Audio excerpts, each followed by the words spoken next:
esta mesa en este momento del seminario. Realmente creo que la bioeconomía para el futuro del desarrollo de nuestro país es un tema central que requiere de un análisis y de una profundidad que me parece que esta mesa está a la altura.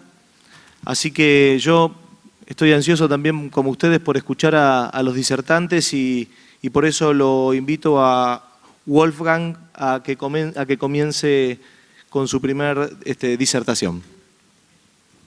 Hola, sí. Represento de cierto modo la universidad que siempre aparecía en el fondo de varias ponencias y las ciencias. La universidad es un dinosaurio viejo, podemos decir.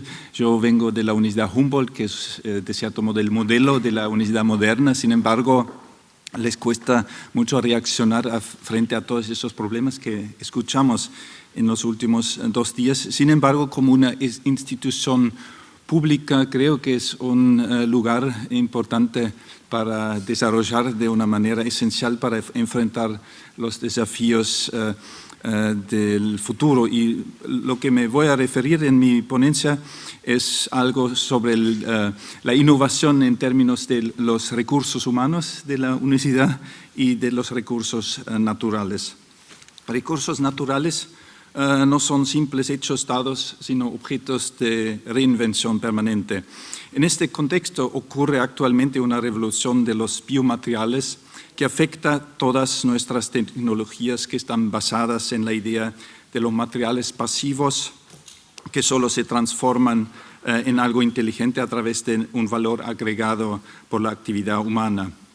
Incluso la biotecnología clásica todavía usa la naturaleza como una base de materiales pasivos que requieren su activación externa, imponiendo las estrategias ingenieriles. La revolución de biomateriales, sin embargo, que apunta a las actividades propias de los materiales naturales, está transformando esencialmente la idea de materiales pasivos. Cuando consideramos materiales como la madera, algo activo y cuya actividad no nos resulta más disfuncional, que hay que eliminar, entonces este recurso se transforma en algo sumamente sofisticado.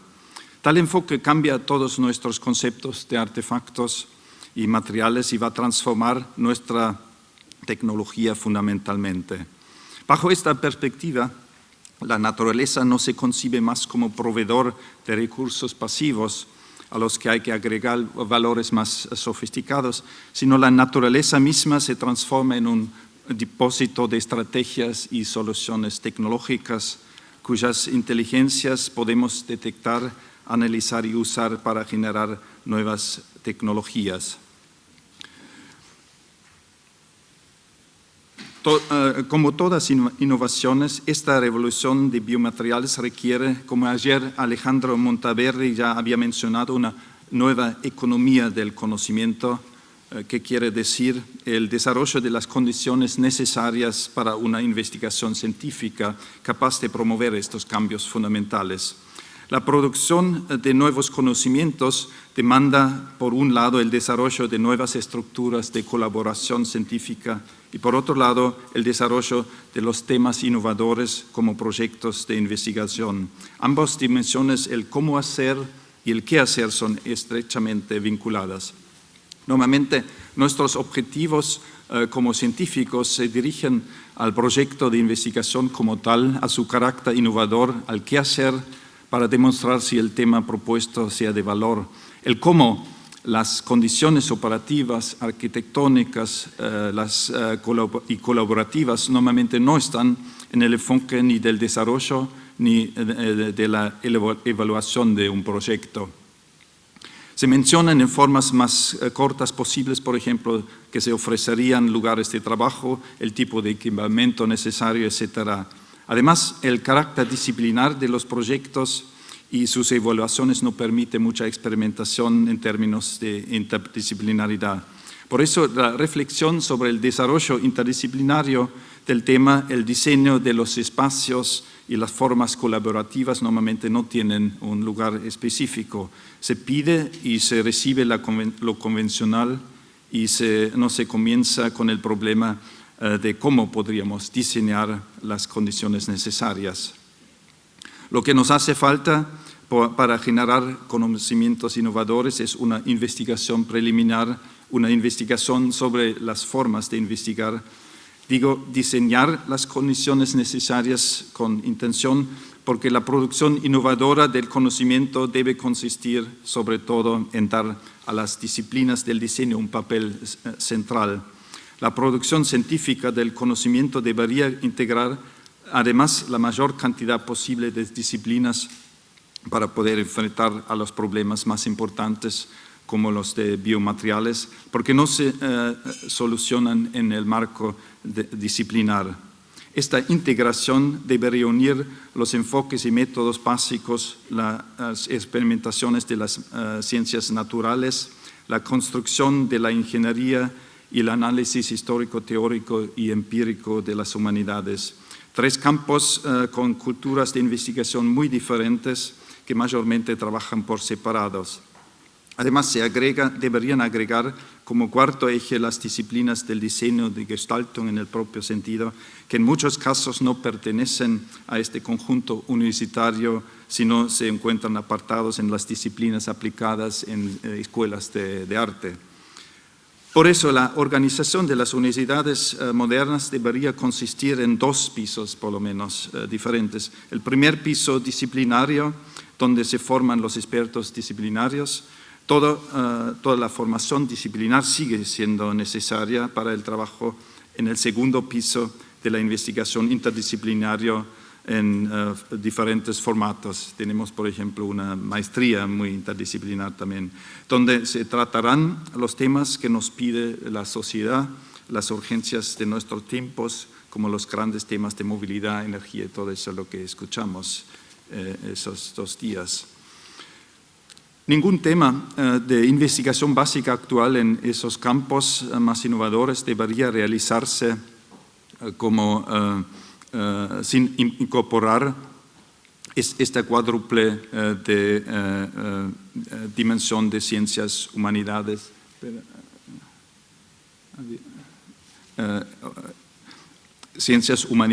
ingeniería y diseño. Esta fue la premisa cuando comenzamos a construir nuestro laboratorio interdisciplinario en la Universidad de Humboldt de Berlín en el 2012, como una suerte de segundo piso, una plataforma integradora de toda la universidad. Para lograr ese objetivo incorporamos como modo operativo también el diseño como interdisciplina. Ese enfoque constituye la base de nuestro laboratorio interdisciplinario que transformó el trabajo del diseño en un laboratorio de diseño interdisciplinario. Intentamos cumplir los 2 objetivos ya mencionados, el desarrollo de proyectos interdisciplinarios y la experimentación y el diseño del trabajo colaborativo, que ambos están estrechamente vinculados. Dedicamos bastante tiempo al desarrollo interdisciplinario de proyectos que puede considerarse una investigación sobre las condiciones de posibilidad de la investigación, la identificación del tema, la necesaria convergencia de las diferentes disciplinas constituyen un proceso importante, mientras que la convergencia se proclama ya desde algunos años como la nueva revolución científica. Existen ideas muy diferentes acerca del grado de convergencia. Cuando se trata de proyectos de biociencia o biomedicina, muchas veces no se incluyen las humanidades o los diseños con sus métodos y prácticas muy diferentes. Comenzamos con una fase experimental y exploratoria en la cual buscamos puntos de encuentros entre muchas disciplinas que permitirían realizar proyectos que no son posibles en el marco disciplinar. Por eso nuestro procedimiento no fue invitar a ciertos investigadores a la participación de un proyecto ya establecido, sino el primer paso fue identificar problemas con cierta urgencia que formaron un marco muy abierto para una posible colaboración. Pedimos a los investigadores que articulen desde su propia perspectiva lo que siempre hubiesen deseado hacer, suponiendo las circunstancias adecuadas. La idea de usar la convergencia con un tema como Problem-Driven Convergence, como los key topics que se ven aquí, y vincularla con la divergencia explícita de los métodos como Method-Driven Divergence, por ejemplo, esa constelación que juntamos experimentación y historización, dos enfoques que normalmente no tienen que ver nada en común. Esa colaboración interdisciplinaria se caracteriza en gran medida por la ruptura de las rutinas disciplinares. Lo que es una rutina cotidiana en el campo disciplinar se transforma en objeto de discusión y también se modifica fundamentalmente en la cooperación interdisciplinaria. De tal modo, intentamos mantener la conciencia explícita de los métodos diferentes que entraron en el proceso de la colaboración interdisciplinaria. Y como tercera dimensión del laboratorio, elaboramos proyectos que tomaría a los otros proyectos interdisciplinarios como su objeto de estudio, con el objetivo de analizar y diseñar la interdisciplinaridad, la colaboración interdisciplinaria.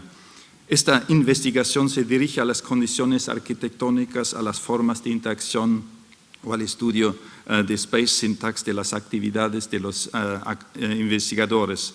Con estas propuestas trabajamos buscando los homólogos mutuos para reunirlos en grupos, y estos grupos que consistían de investigadores de ciencias, ingeniería, humanidades y del diseño, se desarrollaron los proyectos de investigación como el de los materiales activos, que desde su elaboración temática fue interdisciplinaria. Todo eso fue un proceso de investigación antes de comenzar los proyectos en el propio sentido.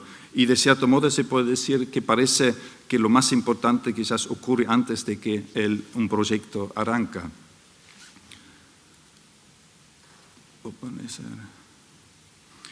En nuestro laboratorio, arquitectura y diseño por eso forman un eje importante de nuestras actividades. El rol de diseño define una nueva organización del conocimiento en varios sentidos. Permite establecer nuevas condiciones del trabajo, reúne la investigación básica y teórica y aplicación, y como arquitectura también diseña el espacio en el cual el conocimiento interdisciplinario se procesa y se refleja, se prototipea y se construye. El espacio en el cual todas las prácticas heterogéneas se encuentran, sean analizadas histórica, teóricamente, probadas experimentalmente o proyectadas por el diseño. Y a eso se refiere David Weinberger cuando dice "the smartest person", siempre me atraso con las imágenes, a eso se refiere David Weinberger cuando dice "the smartest person in the room is the room", que nos advierte que el cómo organizar la investigación define ya en gran medida sus posibles resultados. Nuestro laboratorio es, por tanto, no solo la cáscara en la que queremos hacer cosas nuevas, sino también uno de los objetos de nuestras investigaciones. No solo integramos las diferentes prácticas, formas de pensar y métodos de más que 30 disciplinas, sino también intentamos rediseñar estas nuevas formas de cooperación. Con el trasfondo de las nuevas tecnologías digitales, los nuevos conocimientos sobre las redes sociales y las dinámicas de grupos, nuestros métodos de trabajo colaboratorio parecen todavía muy antiguados. La renovación de nuestras ciencias, por eso, depende del diseño de las estructuras colaborativas de nuestros recursos humanos. Y para conseguir ese objetivo, incorporamos disciplinas como el diseño industrial, el diseño de interacción, la arquitectura, la etnología y sociología, porque ellos nos permiten realizar ese giro al diseño del conocimiento como base de todo trabajo científico productivo.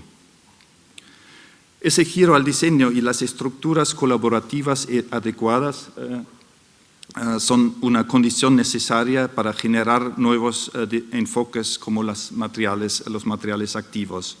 Mientras en general las ciencias de materiales pueden considerarse una nueva versión de la ingeniería, desarrollando nuevos materiales para cumplir mejor las necesidades tecnológicas, los biomateriales marcan un giro fundamental. Como materiales blandos e inteligentes transforman la clásica idea de materiales pasivos que son necesarios para las tecnologías existentes. Lo blando, las estructuras dinámicas de los biomateriales muestran soluciones muy diferentes. Radican en el material mismo, que además deja de ser un soporte meramente pasivo y otorga una actividad propia que resulta de la arquitectura mecánica interna del material. Ya no son los materiales cada vez más duros que forman la base ideal para la invención de nuevas tecnologías, como fue el caso de las máquinas de vapor, las máquinas eléctricas, hasta la tecnología digital. Son materiales blandos y activos que actúan como sensores y motores y nos muestran una idea integral de los componentes que normalmente se construyen por separado. La madera puede servirnos como ejemplo más evidente. A pesar de que se usa como un material rígido de construcción, ahora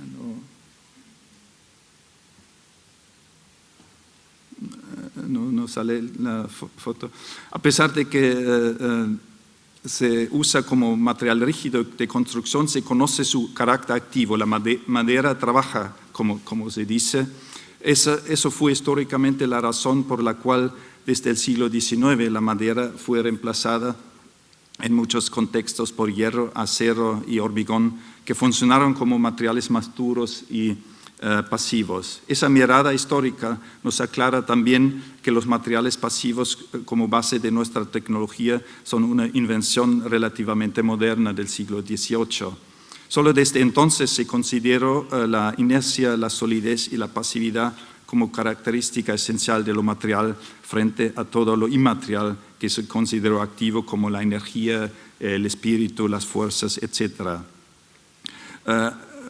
Active Matter, el análisis de esa actividad interna de los materiales, es el tema principal que elaboramos de una manera interdisciplinaria como uno de los desafíos más grandes de nuestro tiempo. La característica activa de la madera resulta de una estructura de panal que reacciona a la humedad y a la temperatura y por eso actúa como un sensor y motor a la vez. Eso quiere decir, un simple pedazo de madera nos muestra una máquina que como tal todavía no se ha inventado en el mundo de los artefactos, una máquina que además requiere solo energías mínimas para operar. Estos ejemplos demuestran que la naturaleza nos ofrece un depósito de estrategias y soluciones tecnológicas, una nueva mirada que transforma recursos naturales en algo mucho más sofisticado. Pero elaborar estas perspectivas e investigarlas requiere esa nueva organización de los recursos humanos también, reuniendo las ciencias, las ingenierías, los diseños y las humanidades en estas instituciones universitarias que tenemos. Sobre todo las genealogías históricas y culturales pueden considerarse también componentes esenciales en esta investigación. Lo digo como experto de ciencias culturales, que soy yo. Las genealogías históricas nos muestran una larga historia olvidada de la actividad de los materiales, olvidada desde los tiempos de la industrialización. Y las genealogías culturales que nos muestran, por ejemplo, en las comunidades tradicionales de América Latina, el uso de las actividades propias de los biomateriales. Sobre todo aquí, en estas zonas del sur, queda más que evidente que el tema de recursos de biomateriales puede transformarse en un campo sumamente innovador por dos ejes esenciales: por aprovecharse más de la propia inteligencia de los materiales naturales y de la agencia operativa que reside en los formatos y espacios de colaboración científica, dos dimensiones que representan a la vez el nuevo pensamiento de materiales activos. Muchas gracias.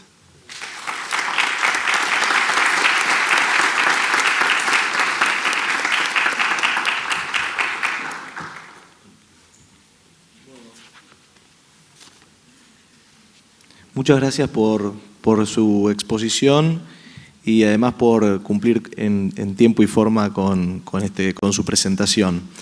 Seguidamente le daremos la palabra a Mikko Kurttila, investigador del Instituto Finlandés de Recursos Naturales. Así que bienvenido y muchas gracias.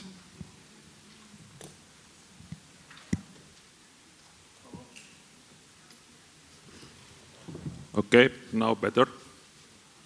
Good day, everybody. Before I start my presentation, I want to warmly thank the organizers for inviting me. It has been a great pleasure and very useful so far. And I'm only halfway now. And second, as this is my first visit to Latin America, I cannot give you results from this area, or I cannot compare Finnish economy or Finnish bioeconomy to your bioeconomy. But my presentation is related to intensified use of natural resources. In my case, it is the natural resources coming from forest. And I strongly believe that this presentation from Finnish context includes several messages that are useful also here. Let's see. My presentation is divided in 3 parts. Very shortly, I give you my background.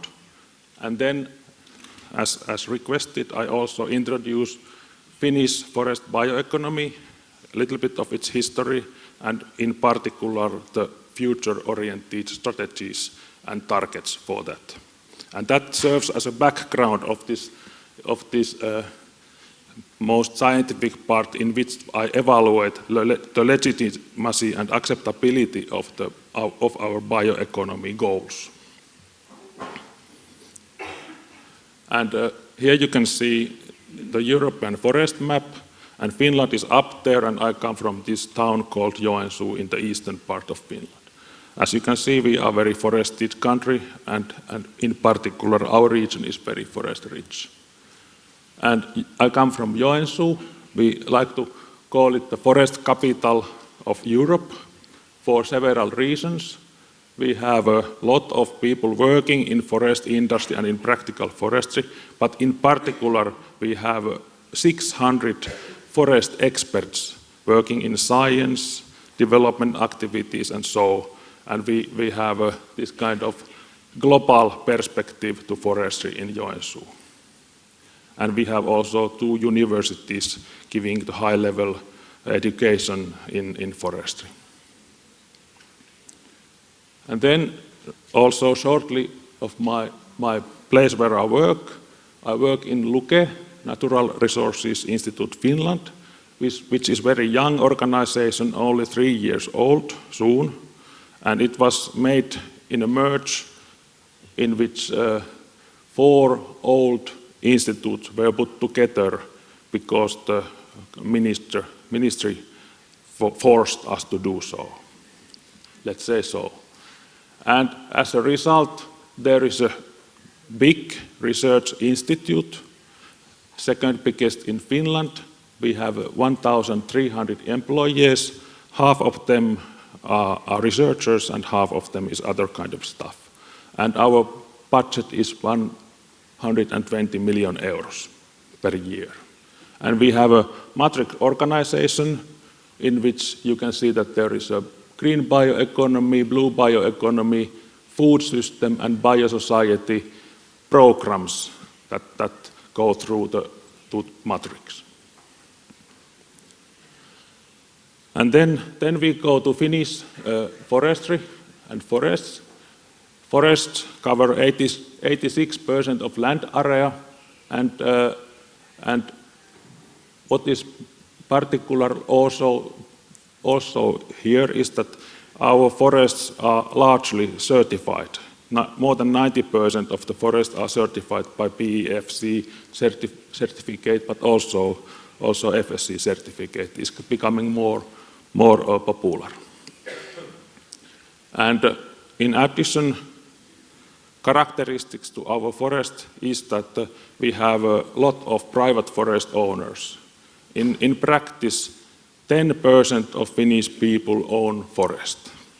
So it is very common and also very challenging to guide or to get private forest owners act in a certain way. This is an extra challenge. And then this describes the history of forest and forest management in our country. So forest industry has been very important in Finland for at least 200 years, even longer. But after Second World War, we needed to rebuild our economy, and we were utilizing the forest very intensively so that the annual drain was equal to annual growth of the forests. And therefore, there was many concerns that do we have enough forest resources? And in 60s and 70s, state launched very intensive programs to intensify forest management, to improve the yields from the forests and so on. And since 70s, we have seen a big, huge growth of our forest, so that now the annual growth is more than 100 million cubic meters. And we are seeking means to further increase it. And the annual drain is currently, let's say, 70 to 80 million cubic meters, so there are some resources available for different uses. And what is the reason for this increased growth? So we can say that 2/3 of this growth increase is result from these programs in 60s and 70s and activities that have continued after that, those programs. And 1/3 is a result of climate change and that kind of things, which have so far helped us. But this can turn to other side also, that climate change can result in increased mortality of trees in the future also. So it is a risk for the future. I will skip these, but to conclude, we have increasing supply of biomass and other resources from our forests for different needs. And there is also increasing demands for it. For example, here is a list of different needs. Carbon sequestration is becoming very important. Global commitments, EU, and so on, they are demanding more and more of this aspect, as well as biodiversity is very important. Recreation and landscape, vitality, resilience, they are also important because, for example, of nature-based tourism, which is also increasing in Finland. And they demand different kind of forests than industry, for example. And then last but not least is the renewable material for bioeconomy, which is also emphasized a lot. Here you can see the currently existing forest industry in Finland. It is located logistically to certain places and also near the forest resources. There is a long historical development behind these locations. So we have a lot of industry in our country. But then also there are many new investment plans. We have let's say, almost 20 plans that have been published in newspapers and different sources, and they aim to start producing pulp, for example, biocoal, bioethanol, or biofuels. And let's say that in half of these investment plans, there are Chinese investors behind these plans. So they are offering money, and they would like to be part of these factories, which is a very interesting development. So this illustrates the future demand and the way how our bioeconomy could develop. And to end this description of our forestry, here is our institute's prediction on the forest industry structure and operations next year, 2018. So at the top left corner, we can see that the commercial fellings will be something like 65 million euros. They increase a little bit, and roundwood imports are 10 million cubic meters, increasing a lot. And then at the bottom of this slide are the products going to markets, and we can see that the pulp production is increasing by 10% next year. Paper is still going down, and paperboard is also increasing. So this gives a rather good picture how we use the timber coming from our forests. And this is the description of the export products we have. The forest industry is very important here too. And then we go to bioeconomy part. It is understood very broadly in Finland as well.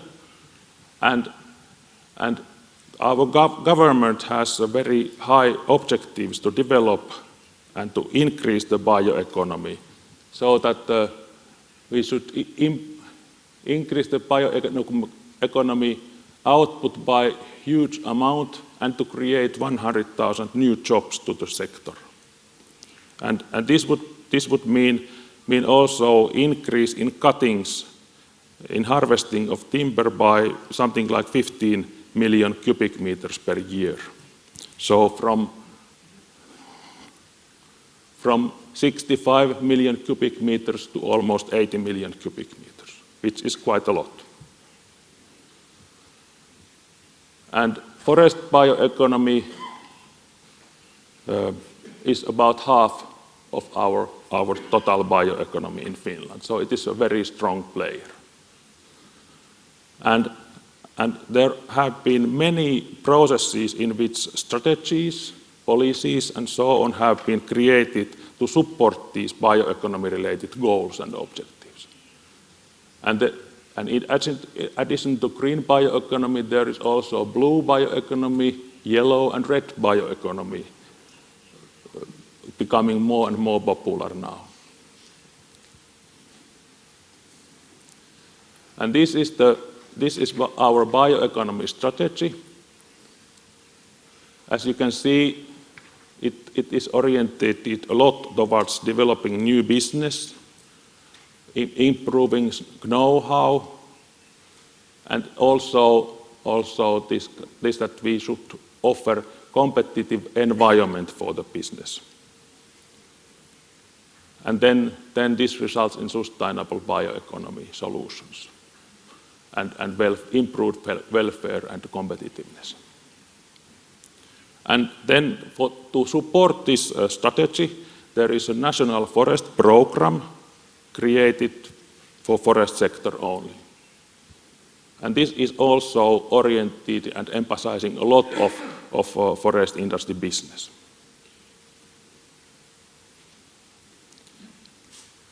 And now we go to these parts where I evaluate the legitimacy of these policies and strategies and their implementation and their future effects in our society and in forests. And I adopted this kind of model in which the legitimacy is divided into procedures, in a way how strategies and programs are developed, and then outcomes, that's how the outcomes of implementing them will be seen and how they affect people. And then institutions like legislation and practices, and then also actors, so who are participating in the creation of strategies, for example. And first we go to procedures, and we have this kind of policy-related programs which are named regional forestry programs that implement the targets of the national forest programs. And these are programs which adopt indirect means, as forests are owned by private persons, so we cannot say that you must increase your cuttings next year and so on. So people make their own decisions and act according to their preferences and of course according to the market's signals.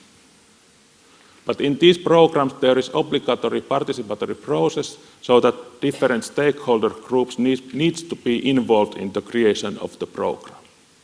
And recently my colleague Jukka Tikkanen found that this participatory process has experienced a downturn in preparation of those recent regional forest programs.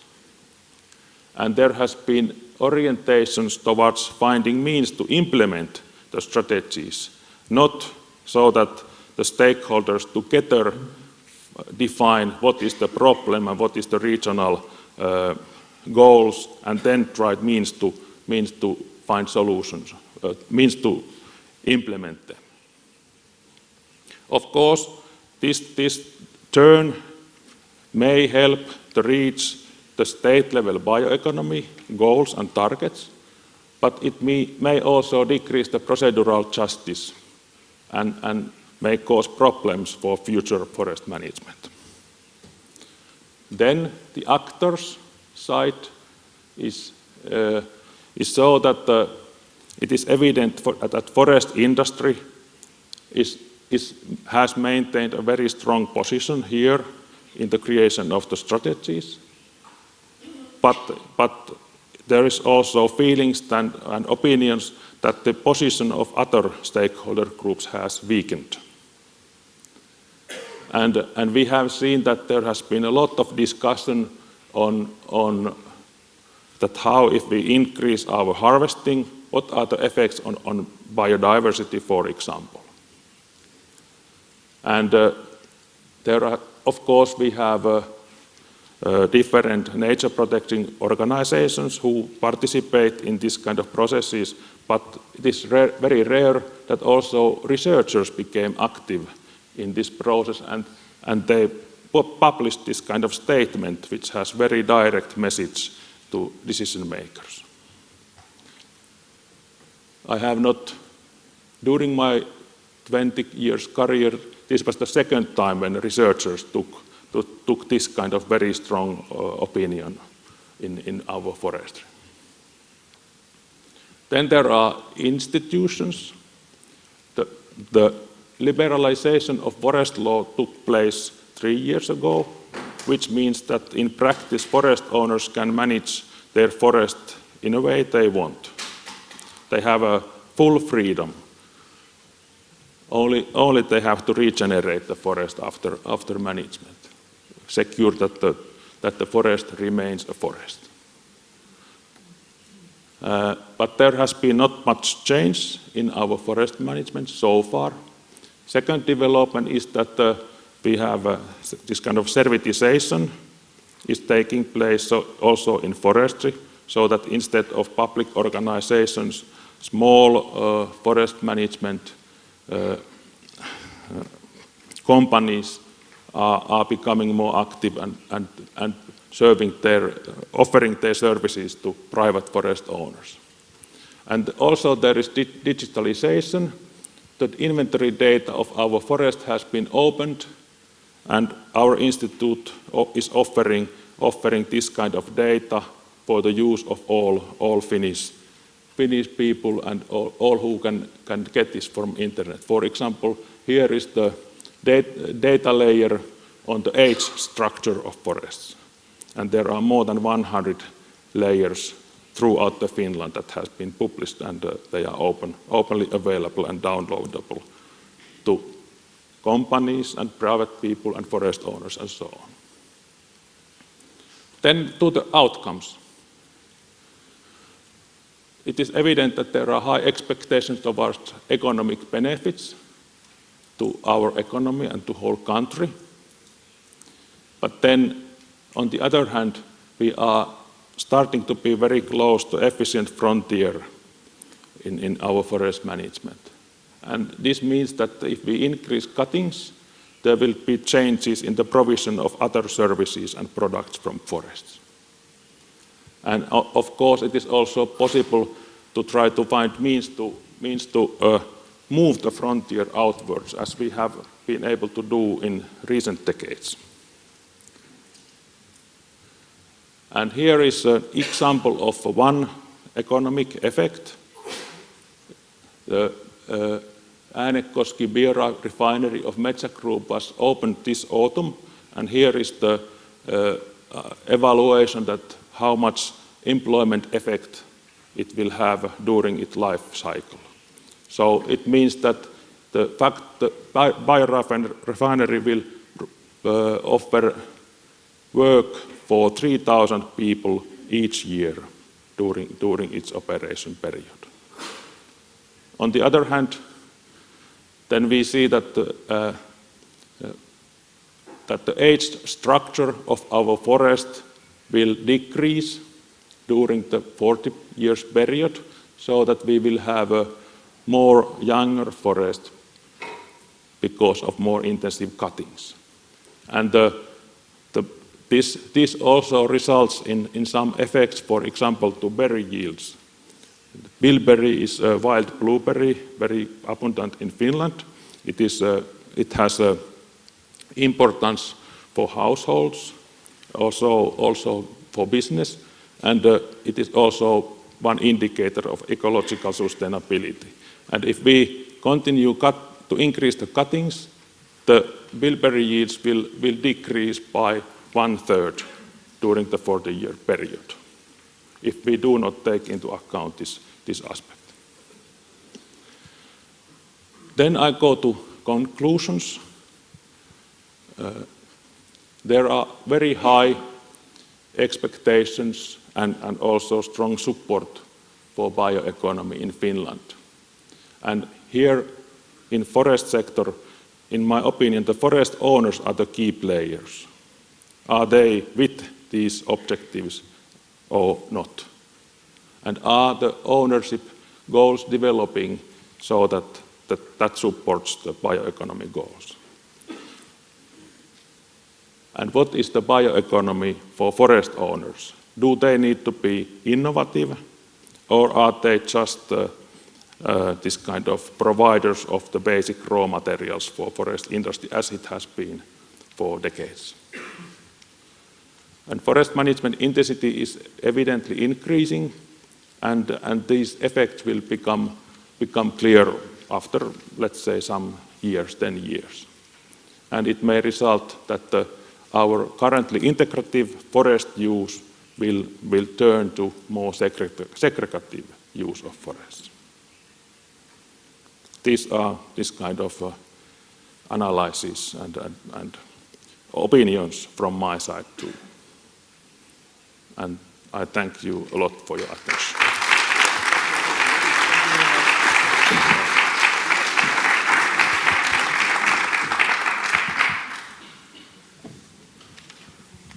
Bueno, thank you, Mikko. Muchas gracias, Mikko. Ahora vamos a darle lugar a continuación a Larisa de Sousa, Noel Simas Barbosa, para que dé su presentación. Muchas gracias.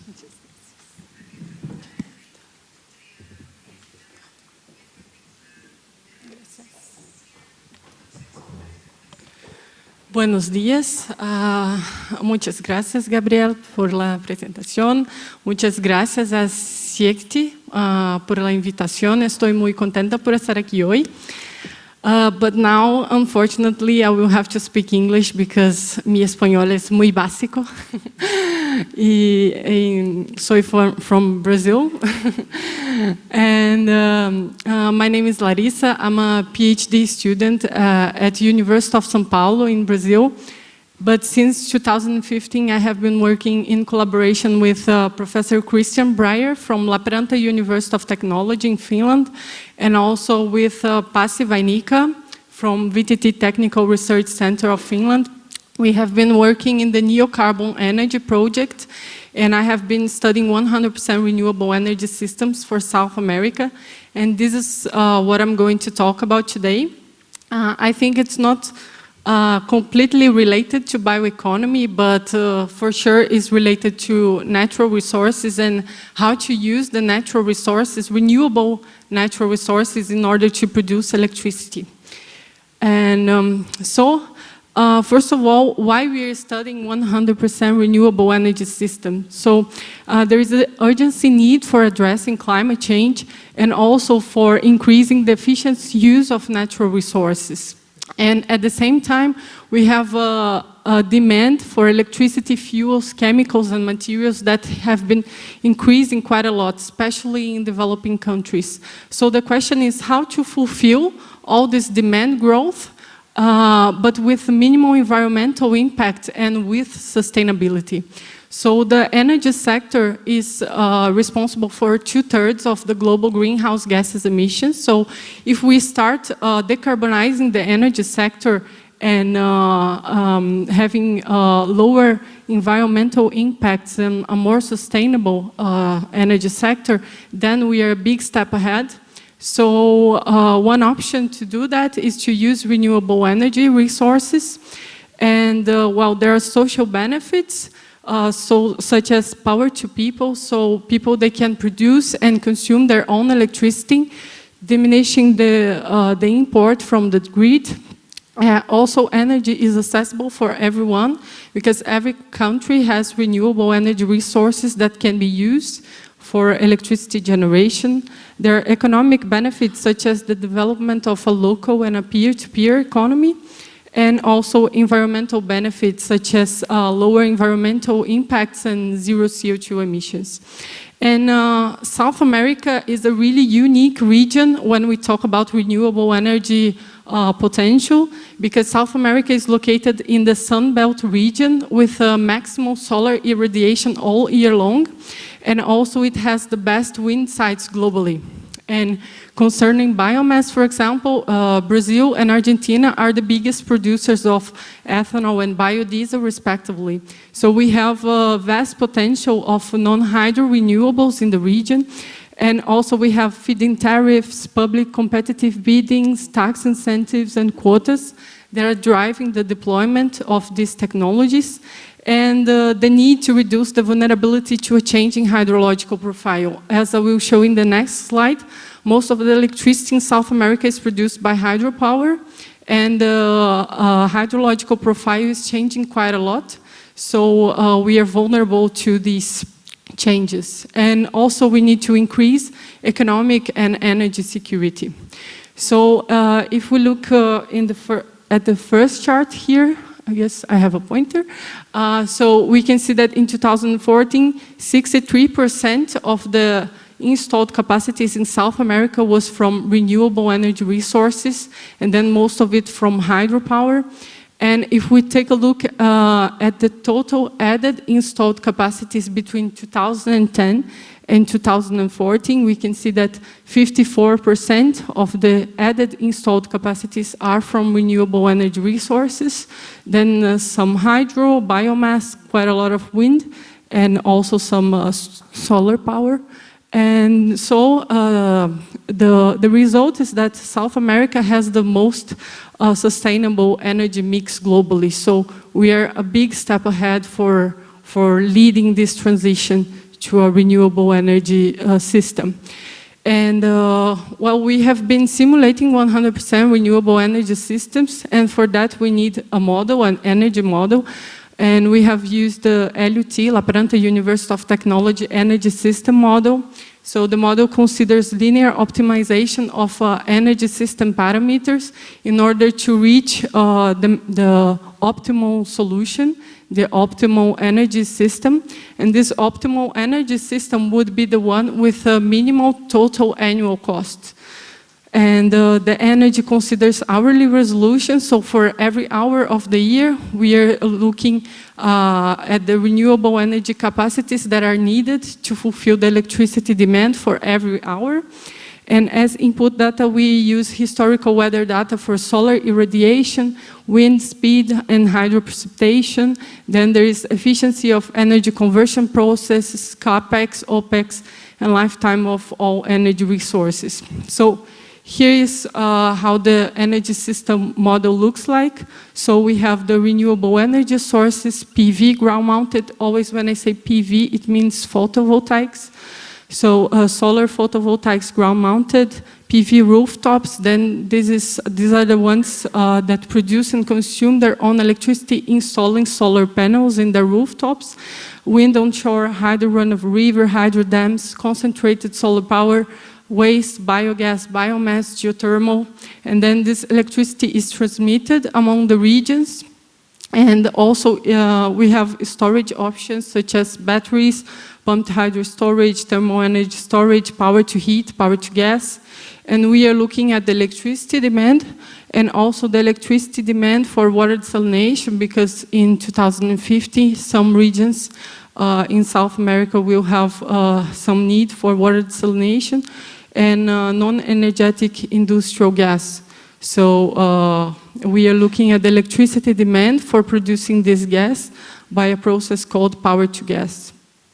And well, for the simulations, we have divided South America in 15 different regions. Then some small countries, they were merged into one region, and big countries such as Brazil and Argentina, for example, they have been divided, Brazil in 5 and Argentina in 3 different regions.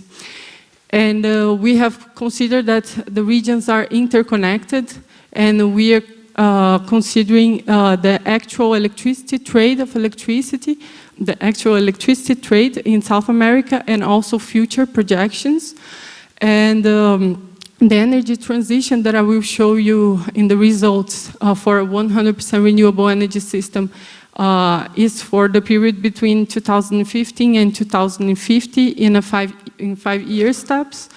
And the capacities of the power plants at the end of 2014, they are considered. So the fossil power plants, when they reach their technical lifetime, then they are substituted by renewable energy power plants. And here are the full load hours for solar and wind energy. So, for example, we can see that there's quite huge full load hours for solar energy generation in the entire region, and then for wind in the south and central part of South America and northeast part of Brazil, then there's quite huge full load hours. And here are the generation profiles for solar and wind energy. So in the horizontal axis, we have the days of the year, and here in the vertical, the hours of the day. So we can see, for example, for solar PV panels, then there's quite a huge capacity factor all year long, and this is quite unique. For example, when we look at some countries, European countries, then in the winter this capacity factor is really low, almost 0. So in South America, even during the winter, this capacity factor is still quite high.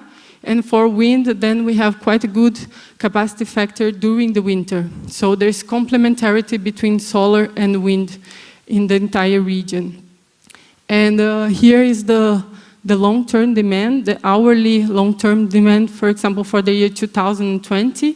So as I told you, we use hourly resolution. So for example, we take a look here, and then we can see that the electricity demand is higher during the summer.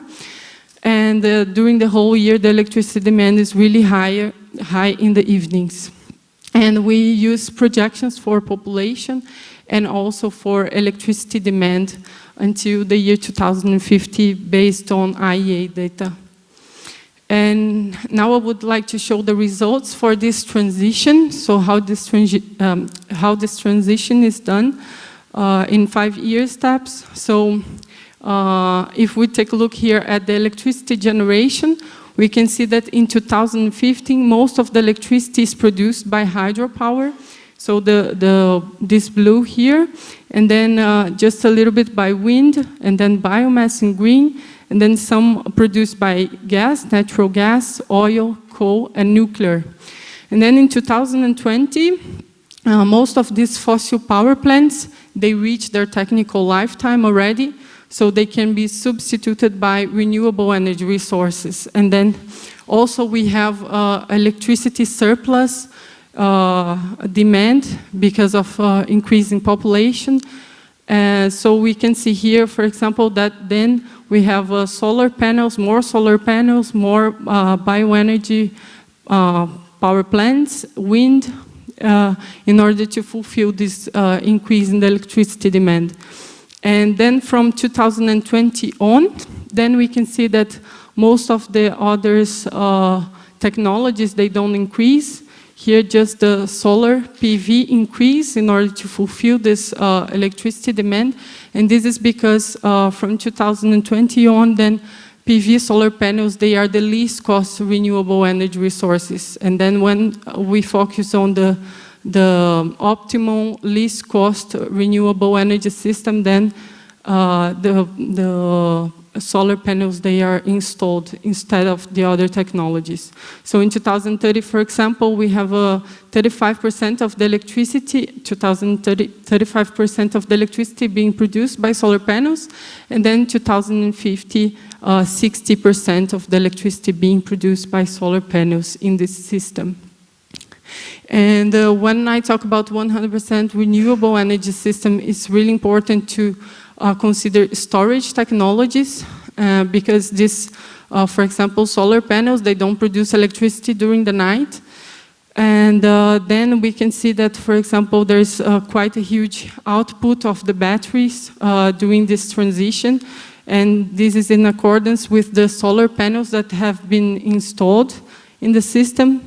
And for long-term and mid-term electricity demand, this is quite unique for South America because there's no need for long and mid-term electricity storage. Because South America, first of all, when we consider a high amount of solar panels, then as I showed you at the beginning, the capacity factor of solar panels is quite high during the whole year. And second, because the hydro dams, they can act as virtual batteries. So it diminishes the whole of other mid and long-term electricity storage. So we just need actually the short-term, the batteries, the daily storage. And here's just to show the storage operation of this storage technology. So for example, the batteries during the whole year, we can see that they are being charged during the day, and then they are being used during the evenings and in the first morning hours. And then the gas, actually we almost don't need gas for long-term electricity storage, as I told you. But when we need, then there's quite a lot of flexibility. And for hydro dams, then they are being, let's say, charged during the rainy season, and then they are being discharged during the dry season. And of course, the first question that people ask us is what is the cost of this system? So we analyze the levelized cost of electricity of this transition. So for example, in 2015, we have a levelized cost of electricity of 67.5 euro per megawatt hour. And then in 2050, this cost is 39.4 euro per megawatt hour. And as we can see here in the picture, then we have the CAPEX, the OPEX fixed, the OPEX variable, the green, and then this gray here is the grid cost because the regions are interconnected. And here in orange, light orange is the fuel cost, and then in purple is the CO2 cost. So we can see that most of the costs in 2015 were due to the fuel cost. And then as these fossil power plants, they are phased out, then this cost is decreased, and then CapEx increase because of the installation of renewable energy technologies. And from 2030 until 2050, then we can see that this levelized cost of electricity decrease, and this is due to the fact that larger installed capacities of renewable energy addition result in a reduction of the total cost.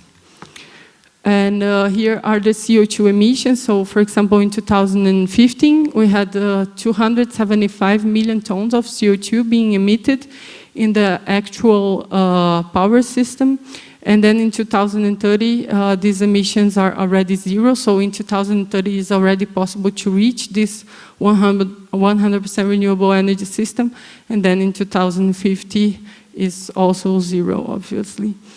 And I also like to make a comparison to a business as usual scenario that compares our system with a business as usual that consider current policies. So for example, for the 100% renewable energy system, if no CO2 costs are considered, then this system in 2050 is 34% lower in cost. And if CO2 costs are considered, then the system is 56% lower in costs. And then we can see in the business as usual scenario, then the problem with the changing hydrological profile is not solved, because most of the electricity would be still being produced by hydro dams. And also we have quite a lot of fossil power plants producing electricity, so we wouldn't be able to reach the Paris Agreement commitment.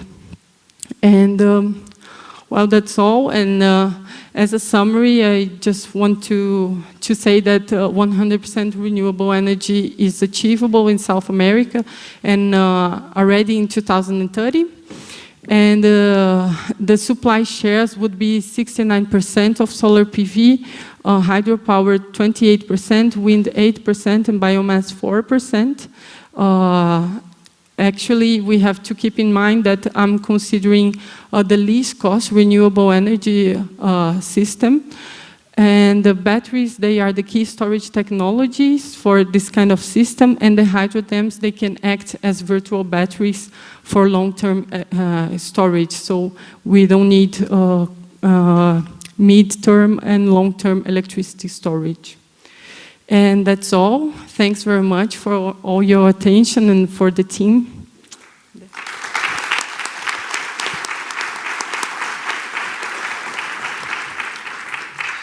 Bueno, muchas gracias, Larisa. Vamos a despedir a Wolfgang, que tiene que viajar, así que muchas gracias. Muy amable. Sí, ese es, bueno, ahora Roberto Bizán nos va a dar la última charla de este panel para después dar lugar a las preguntas y los comentarios. Gracias.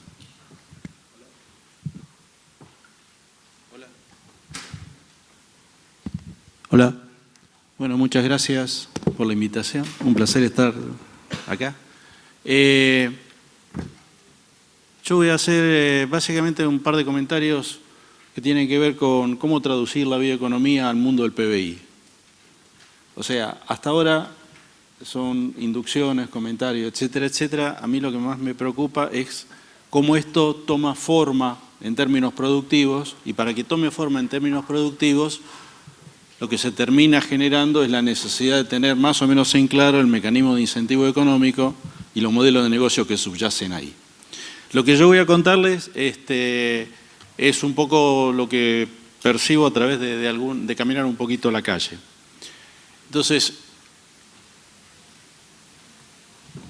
acá, ahí. El concepto general del nuevo negocio es captura energía, que encima hasta el momento es gratis, la lumínica al menos. O sea, captura energía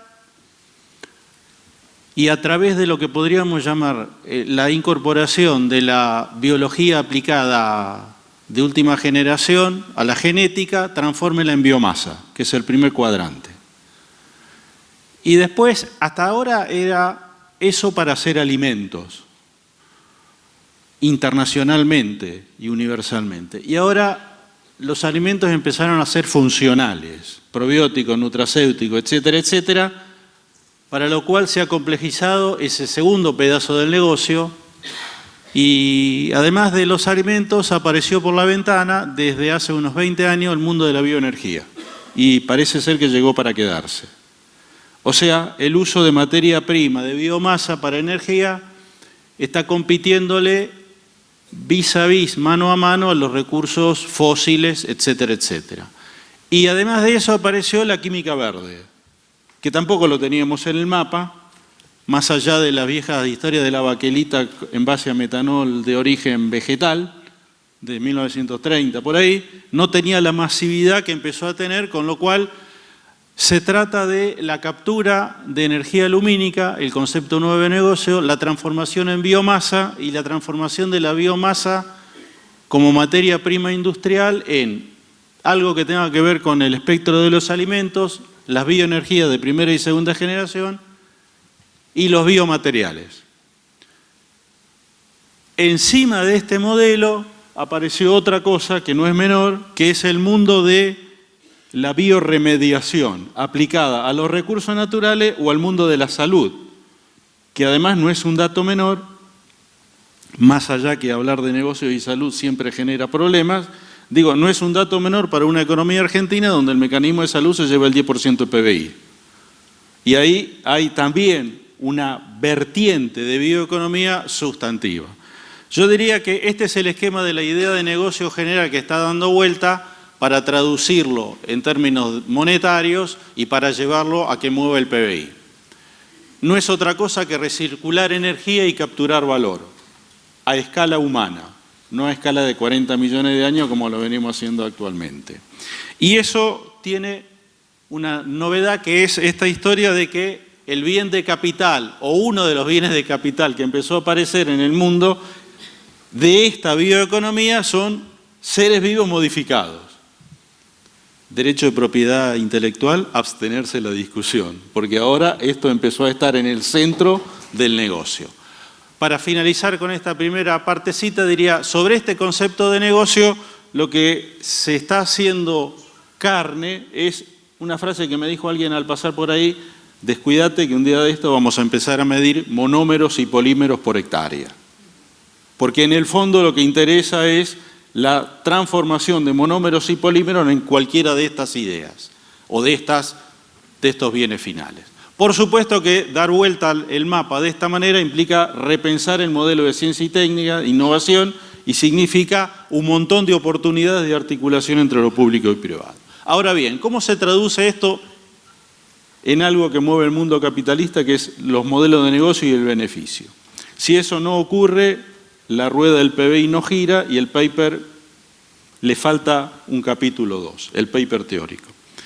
Primer modelo de negocio que empezamos a ver en Argentina, esto es la mitad academia, la mitad es calle, ¿está claro? De base científica. Es esta idea de captura de todas las sinergias que hay en el agro. Y esta captura de sinergias que hay en el agro, que en las últimas encuestas que han hecho todas las organizaciones privadas que se dedican a esto, entre un 15 y un 20% de las explotaciones empiezan a tener este tipo de lógica. Cuando yo digo rotaciones, es rotaciones entre lo verde y lo verde, entre lo verde y lo rojo, entre ganadería y agricultura y adentro de la propia ganadería, y ahí para ponerlo como el caso emblemático, lo del arroz y el pacú, que termina de cerrar el ciclo virtuoso de captura energética. Pero eso es mucho más para paper o para caso interesante. Lo interesante es que de la mano de la escasez eléctrica aparecieron los biodigestores anaeróbicos.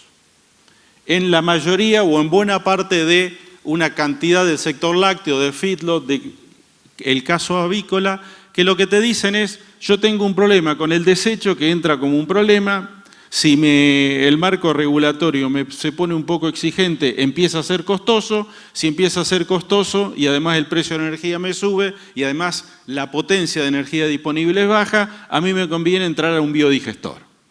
Y entonces lo que empiezan a aparecer son estos experimentos del biodigestor al lado de la vaca o los biodigestores al lado de la planta de faena avícola o los grandes biodigestores, donde la lógica sigue siendo el negocio mío es el agropecuario, ahora circular con varias producciones, chau economía de escala, welcome economía de scope, dirían los economistas de organización industrial, pensado no tanto en términos de grandes escalas, sino de escalas medias y bajas, ampliando el mix de producción con energía para autoconsumo, y te queda un touch de fertilizante tratando de reducir costos ambientales. ¿Dónde está el problema de este tipo de cuestiones? Ustedes le están pidiendo a un chacarero que hacía leche que ahora maneje un biodigestor. Y además tiene un problema de logística del tamaño mínimo de la biomasa. Para 500 vacas la cosa funciona más o menos bien, para 750 cabezas en un feedlot funciona bien. Ojo el piojo, hay 4,5 millones de encierre de ganado en feedlot, quiere decir que ahora empezamos a hablar de cuenca de biomasa en los distintos lugares de la Argentina. Quiere decir que esto es un negocio de clase baja-media con una inversión sobre un negocio central que está montado en otro lado, pero que viene muy apalancado por cómo me voy a volver ahora un semi-industrial agropecuario con touch energético, más. Una vez que entraron en el touch energético, entraron en la captura de todos los biofertilizantes que están dando vuelta. Eso es para autoconsumo. Cada vez que uno va al mercado y se pregunta quién está haciendo esto y le pregunta cómo le van, te dicen más o menos bien, pero tenemos 20 millones de problemas con las regulaciones que están pensadas con el modelo de funcionamiento previo. Entonces, este es un modelo de bioeconomía vernácula, ad hoc, en funcionamiento, que hay múltiples ejemplos dando vuelta. Segundo, hacíamos grano en Córdoba, ya la escala subió un poquito, tipo 500 hectáreas, 1000 hectáreas, 1500 hectáreas, estando a 600 kilómetros del puerto, el costo de transporte, de transportar grano, te come la rentabilidad entre el costo del alquiler y el costo de transporte. El tipo dice, yo no quiero mover más un grano, ¿por qué no hago la gran industrialización en origen? O sea, para una escala de inversión del entorno de 100, 120 mil dólares, este señor de unas 1000 a 1500 hectáreas entre propia y alquilada, está montando plantas extrusoras de soja o pequeñas plantas de expellet de maíz, y lo que hace es pellet, burlanda, aceite crudo, glicerol, alcohol y otro, para que la segunda campaña o el tercer año ya tiene el feedlot puesto al lado para alimentar los chanchos, la vaca, los cerdos, etcétera, etcétera. O sea, empiezan a generarse complejos agroindustriales de escala media, bastante parecido al modelo alemán y al modelo europeo del medio oeste americano, de industrialización del maíz, particularmente en Estados Unidos, donde es industrialización en origen a baja escala, promedio de planta de inversión, 150 mil dólares, tampoco es una barrera a la entrada muy grande. Por supuesto, lo que venimos del viejo modelo industrial, al rato ya nos estamos preguntando quién provee esos equipos. Y no solo esos equipos, sino quién provee esas bacterias. O sea, se abre la oportunidad, bacterias y otros elementos vivos que hacen la transformación, se abre la oportunidad de pensar el modelo como un modelo de integración industrial hacia atrás, ahora de base biológica. Según nuestras investigaciones, hay alrededor de 460 de estas empresas dando vuelta en Argentina, de distinto pelaje, color y tamaño, todas cercanas a la zona de producción, respetando la máxima de la bioeconomía. La biomasa viaja mal. O sea, hay que industrializar en origen, y si viaja mal y hay que industrializar en origen, entonces más vale que hagamos industria de baja escala, con impacto regional. Problema que tiene este tipo de enfoque. ¿Cómo armar la coordinación entre los granos y la manufacturación? Y después, entre la manufacturación y la salida. Porque le está pidiendo a un señor que era sojero de punta que ahora sea industrial o semi-industrial en su modelo de negocio. Las escalas son escalas medias y generalmente tienen desequilibrios de todo tipo, financiero, productivo, etcétera, etcétera. Y además, acá hay algo que sale en los diarios en la página 44, cómo es el tratamiento de los biodiesel para autoconsumo, si van a pagar impuestos, no van a pagar impuestos, a qué costo se imputa, a qué costo no se imputa, etcétera, etcétera. Por supuesto, el marco regulatorio viene lagging como 2 décadas. Y el mercado va por la banquina.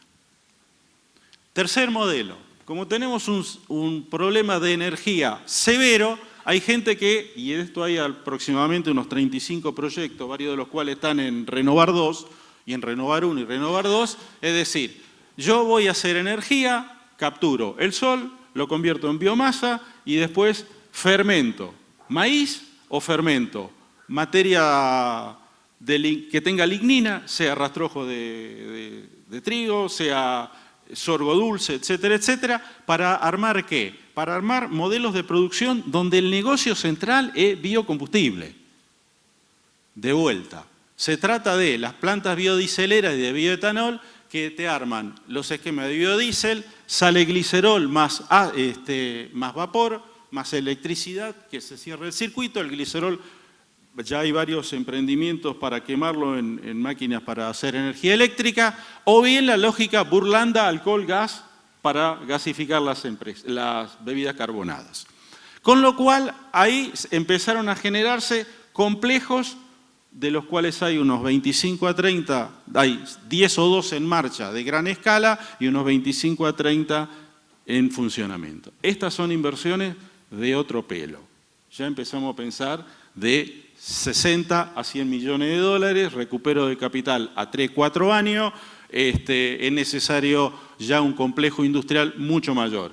Si me preguntan rápido si esto es campo o industria, la verdad no sé. Tampoco creo que la pregunta sea relevante. Mientras funcione, generalmente está en el cruce de ruta entre el lugar donde van a hacer todo el abastecimiento de infraestructura energética, etcétera, etcétera, y donde se van a proveer del grano. No están ni adentro de las ciudades medias ni en el campo, por distintas razones. Esto está cambiando la ruralidad.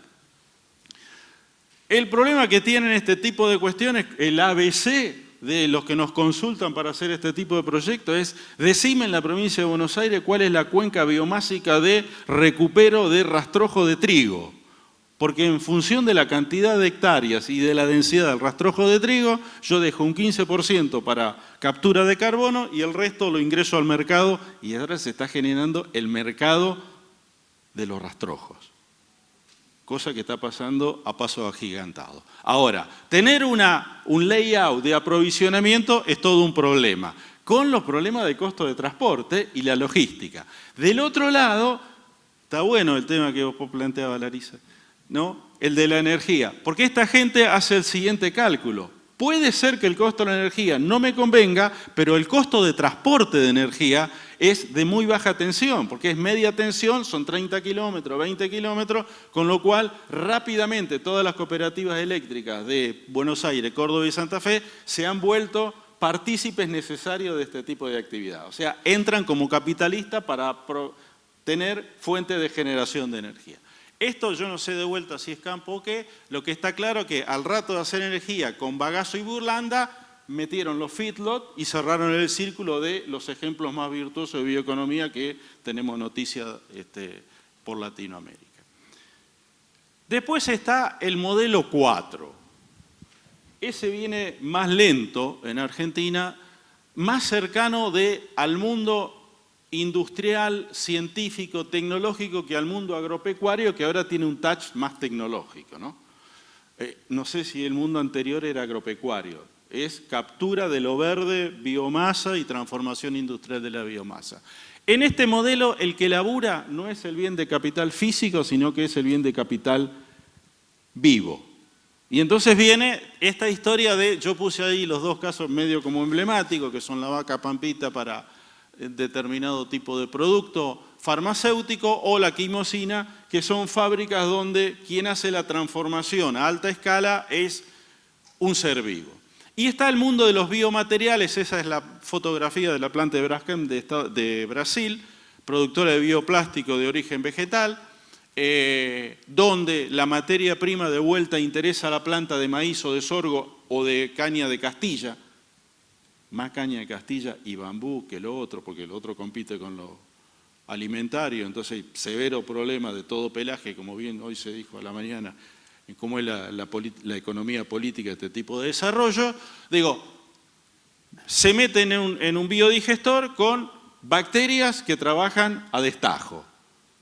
Y ahí aprenden las bacterias de adentro y los que hacen la organización industrial de este tipo de planta de afuera. O sea, un modelo muy sofisticado donde es muy difícil entender cuál es el límite entre ciencia, tecnología, empresa y producción. Porque como la dinámica de funcionamiento va variando de batch en batch y de lote en lote, siempre es necesario tener a alguien al lado que te corrija el problema de la biología. Y el problema de la biología es que siempre salta el promedio. O sea, tiene desvío estándar. Y eso me lo enseñaron los biólogos. No hay uniformidad en rendimientos, hay siempre modelos de aprendizaje. Vuelvo a este tema. Esto está mucho menos desarrollado, lo que hay son proyectos, y ahí los factores críticos a mí me parece que son sumamente interesantes de destacar. Primero, es una fábrica más científica que fábrica, en el sentido fierrero como la habíamos conocido cuando éramos más jóvenes. Segundo, en el manejo es un manejo cotidiano de, si es de lote, con una variabilidad fenomenal. Si es de flujo continuo, el problema de alimentación que tienen estas fábricas es un rompecabezas ingenieril fenomenal. O sea, es de alta complejidad.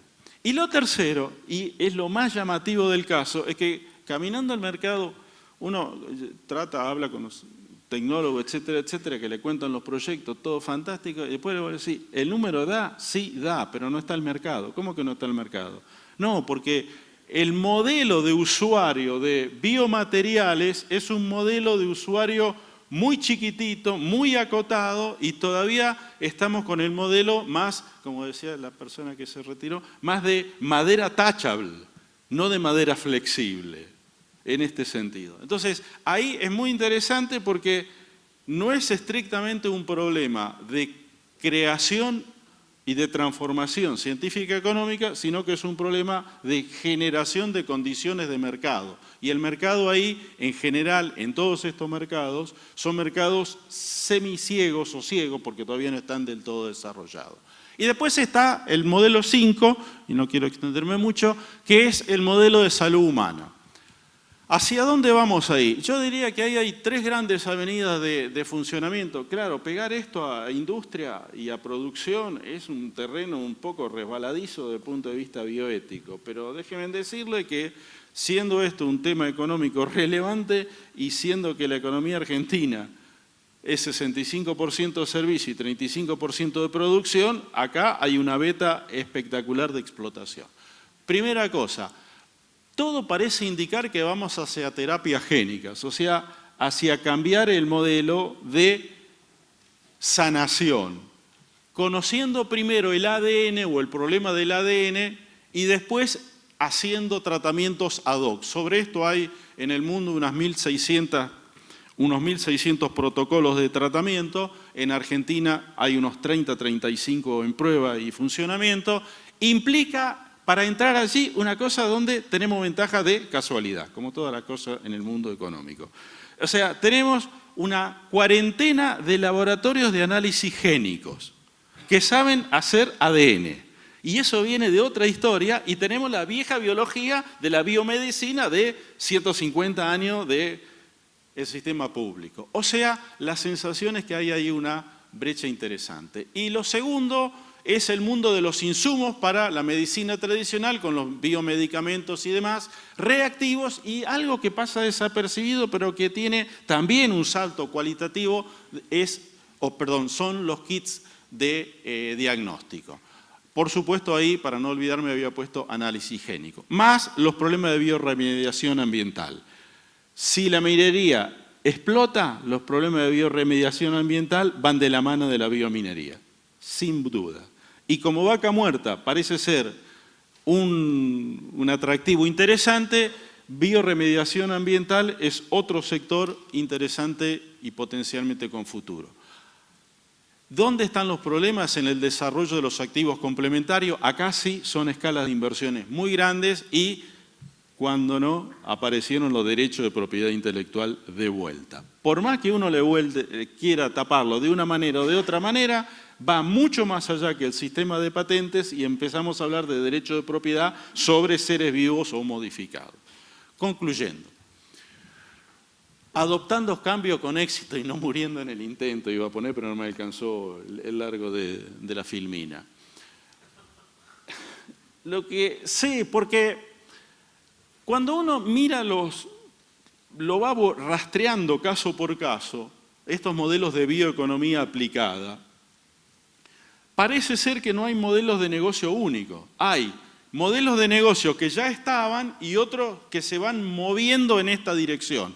Por lo cual, esto es muy adocrático. Como es muy adocrático cada desarrollo biológico productivo, porque suelo y clima son propios. Las bacterias y las enzimas y los hongos, etcétera, etcétera, tienen la impronta del bioma y reaccionan de acuerdo al bioma donde se desarrollaron. Con lo cual, el fordismo es muy difícil meterlo acá, como categoría analítica. Ahora voy a voltar a mi etapa académica, ¿no? Eso, por un lado, no hay funciones homogéneas en grado 1, diría un neoclásico clásico.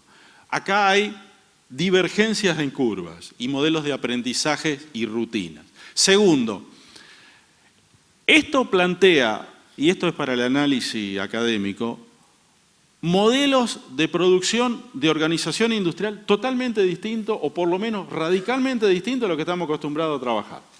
Primero, no hay con qué darle. La bacteria trabaja en un ritmo que se le da la gana a la bacteria.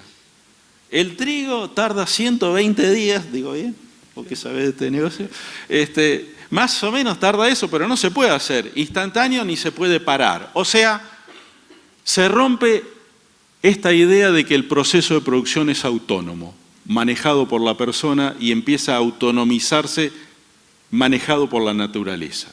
Y eso es un cambio radical en la forma de organización interna, de la cual, dicho sea de paso, hasta donde yo conozco, sabemos bastante poco. Segundo, todo el modelo de aprendizaje de la metalmecánica funciona sobre un torno y el que aprende es don José. Acá aprende el que está dentro del reactor y el que está afuera del reactor. ¿Se entiende? O sea, es un modelo de aprendizaje de blanco móvil sobre la naturaleza.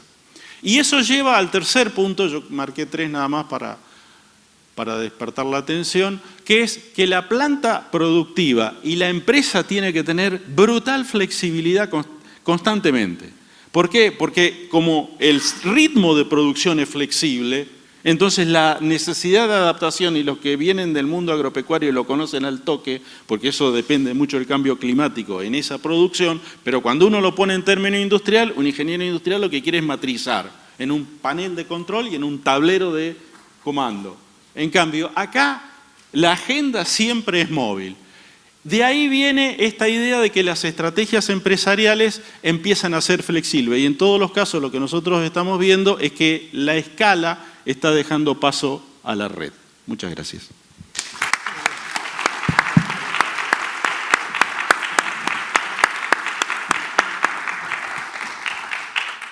Bueno, los organizadores creo que venimos bien con el tiempo como para, antes de que el hambre opaque la lucidez de las preguntas, hagamos 3 o 4 preguntas y continuemos intercambiando ideas. Gracias.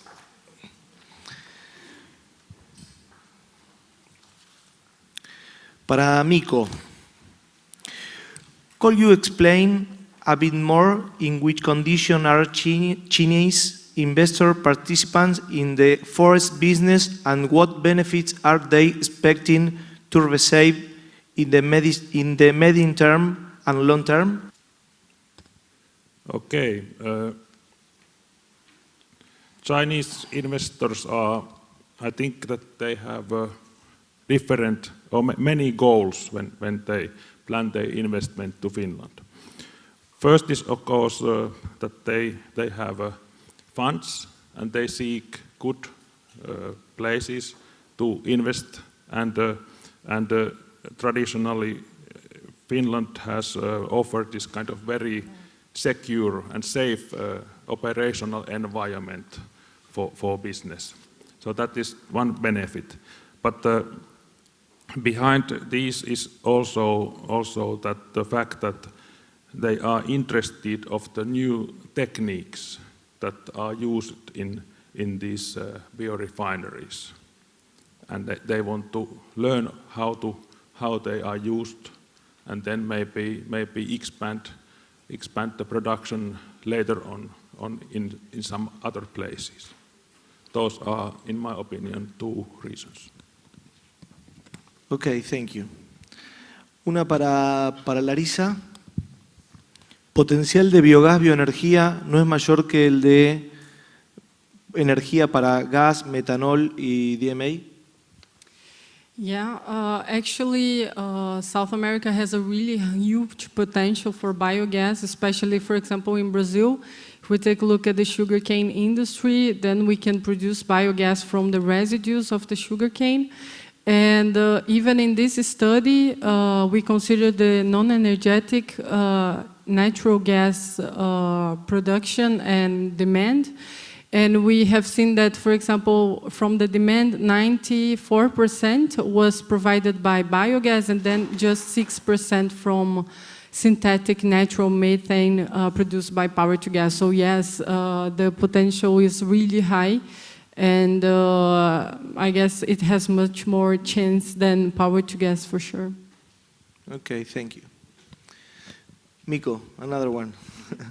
Can you explain more your conclusion about that forest owners are key players in the forest-based in bioeconomy strategy? And other one, what relationship do forest owners have with the industrial firms? I meant that forest owners own the resource, the raw material, and or at least let's say that 75% of the forest raw materials is owned by forest owners, and of course the industry cannot increase if forest owners are not supplying timber. Of course, there are this kind of attitude, ownership objectives, and that kind of things are affecting owners' behavior. But of course there is also market, so that if there is more demand on timber, pulpwood and sawnwood, then the prices should go up. But until now we have not seen this kind of development in prices of pulpwood in particular, which is a little bit not untypical, let's say. Forest owners have they are customers to industry. So industry is buying timber from them and tries to engage forest owners to this kind of long-term customerships, and through, for example, loyalty contracts, the forest owners, forest industry companies try to commit forest owners to be their customers now and also in the future. But otherwise, the relationship is not formal. It is just this kind of that forest owners own the timber, and if they want, they sell their timber to some company. And there can be also competition between the industry, so that there are many buyers who buy the timber from forest owners. Okay, thank you. Larisa, 3 more. ¿Qué entiende por renovable? Evalúa análisis del ciclo de vida de las diferentes firmas de energía o fuentes de energía. El petróleo es energía solar. ¿Los PV también? ¿Cómo evalúa sus diferencias?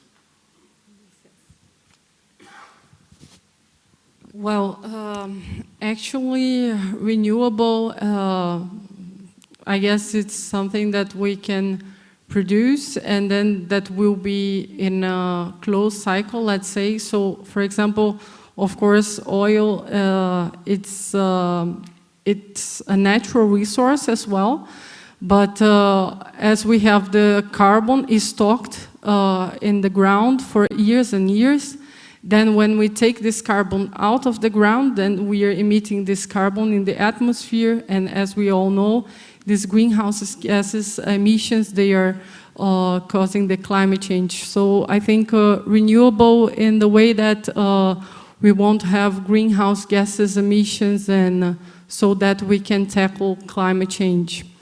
And the life cycle analysis, I think it's really important. And actually, for now, we are looking at the costs.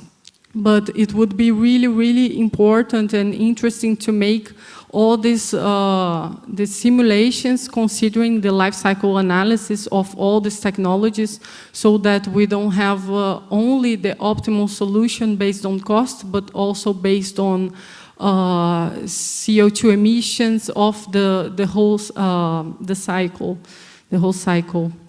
And well, the last question, that oil is solar energy as well, then I think I have answered in the first. So just concerning the carbon cycle. So the oil we are taking from the ground and then we are emitting this carbon to the atmosphere and then we have serious problems because of that. So that's the difference between oil and solar, so that the solar energy, even though you have all this CO2, of course, it's not emission-free when you look at the whole life cycle analysis, but at least you don't have the fuel costs, the CO2 fuel costs, so that's it.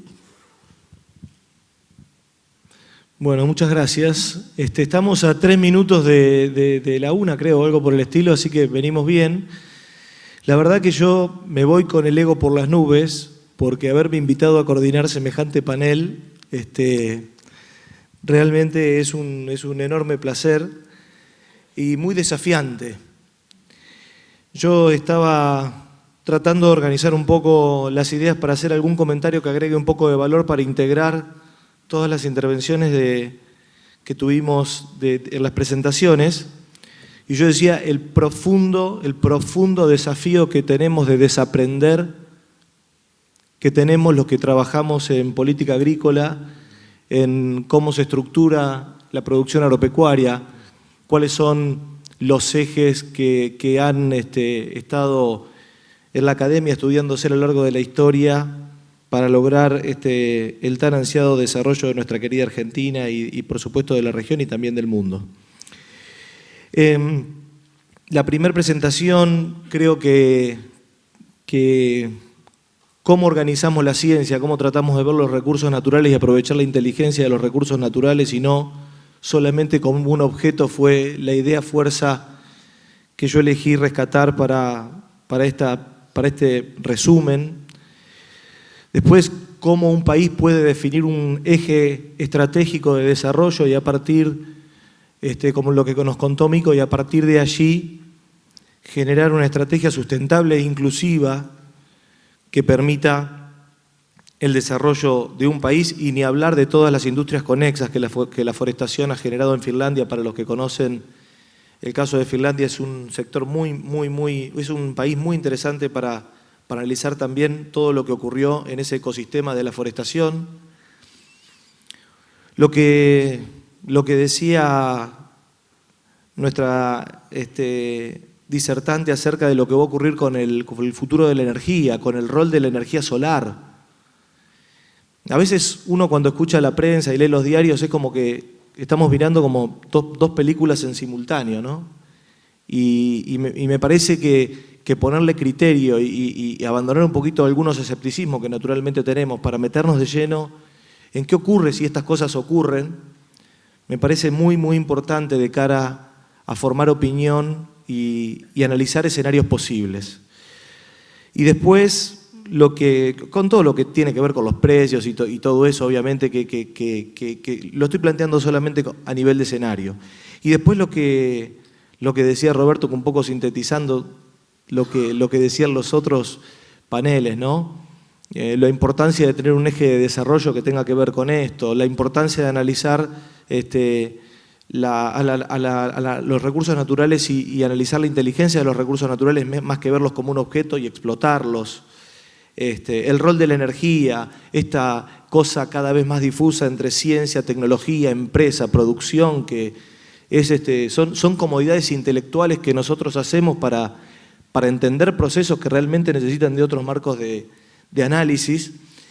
Y antes de decir mi opinión, quiero hacer una breve reflexión, porque a todo esto, si le metemos lo que está ocurriendo con la inteligencia artificial, los nuevos algoritmos de interpretación, lo que está pasando con los análisis génicos, nadie en China hoy saca un pasaporte si no se hace un análisis de saliva para que pueda el gobierno mapearlo y estimar el costo de salud de cada chino. Hoy casualmente tuve una mini discusión a las 3 de la mañana, miren qué curioso, porque estaba con un grupo de padres, porque mi hijo se fue de campamento, y a las 3 de la mañana empezamos a hablar de cualquier cosa, la verdad, y le estaba contando que hace poquito yo estuve en Estados Unidos y me hice el análisis génico de 23andMe, que te mapean y te predicen, además de la raza que vos sos y cuáles son tus genes, te predicen 6 enfermedades: cáncer, diabetes, Alzheimer, Parkinson, ataque cardíaco. La última presentación, la última filmina de Roberto me despertó contar este ejemplo, porque además hay un inodoro, y no se rían, porque trato de recurrir un poco al humor también para darle un poquito más de contenido. Hay un inodoro que se va a lanzar en el 2021, 2022, según la presentación que también tuve la suerte de ver en Estados Unidos, en donde se va a analizar el bioma diario de cada persona. Sin entrar en detalles, ustedes imaginarán, la idea es pasar de la medicina preventiva a la medicina predictiva, ¿no? Que de manera tal de que haya un dispositivo en el inodoro que te mande un mail de lo que tendrías que comer o lo que tendrías que hacer para personalizar tu dieta, tus medicamentos, bla, bla, bla. Cuando uno le mete a todo esto inteligencia artificial, computación cuántica y a todo esto que acabamos de hablar acá, todas estas disrupciones, realmente hay que tener agallas para pensar y opinar. Y sobre todo hay que tener mucho coraje para hacerlo sin prudencia. Yo creo que ustedes saben que en las matrículas de taxis de Nueva York bajaron de precios por la aplicación de Uber. Es como que el teléfono inteligente se está chupando todo, ¿no? Del escritorio cada vez más. Vamos a tener menos cosas en el escritorio. ¿Qué taxista de Nueva York se iba a imaginar que iba a ser más pobre porque Steve Jobs en el 2006 sacó un teléfono inteligente? No sabemos por dónde viene el sablazo. Pero lo importante en todo esto, y también creo que lo señalaba Bizán, es cómo hacemos para tratar de ser flexibles y tratar de que ese sablazo lo podamos usar en favor de un desarrollo inclusivo de nuestro país. Yo creo que todas estas nuevas tecnologías generan enormes desafíos para los países, pero también enormes oportunidades, porque nos ponen a todos en cero. Hoy lo decía Gustavo Idígoras, que no sé si está por acá, el tema de la edición génica, por ejemplo. Antes, quien manejaba los genes, quien tenía los genes, era quien iba a dominar el negocio del reino vegetal de cara al futuro. Hoy con la edición génica, por $15.000 tenés una variedad nueva con una mutagénesis sintética, en donde prácticamente el costo probablemente con los reactivos y con aparatos muy baratos vaya tendiendo a cero también. Esto nos pone en una enorme oportunidad también de ver cómo podemos diseñar ese futuro. Yo creo también que muchas veces cuando uno escucha y va a seminarios del sector agropecuario y bueno, el mundo va a tener tantos habitantes, entonces la producción agropecuaria va a crecer tanto, entonces nosotros vamos a vender más alimentos, o peor, ¿no? Porque hay veces que los que tenemos algún sentimiento importante respecto del futuro de la humanidad, a uno le da escozor pensar que van a faltar alimentos y que por más que a nosotros nos vaya bien, la soja valga $1000 en el mundo. Yo soy productor agropecuario y me tienta mucho que la soja valga $1000, pero me pongo el gorro de investigador del INTA y digo, hay que ver si está bueno para el mundo que la soja valga $1000. Quizás hay otros elementos de desarrollo que nos permitan tener estrategias en donde no caiga el precio de la tierra, como cayó la matrícula de los taxis en Nueva York, pero que sí caiga el precio de los alimentos y de los servicios básicos para mejorar la convivencia de toda la humanidad. Así que yo quiero agradecerles a ustedes la presentación que nos han dado a todos y que por lo menos en lo personal me ha enriquecido y mucho. Muchas gracias.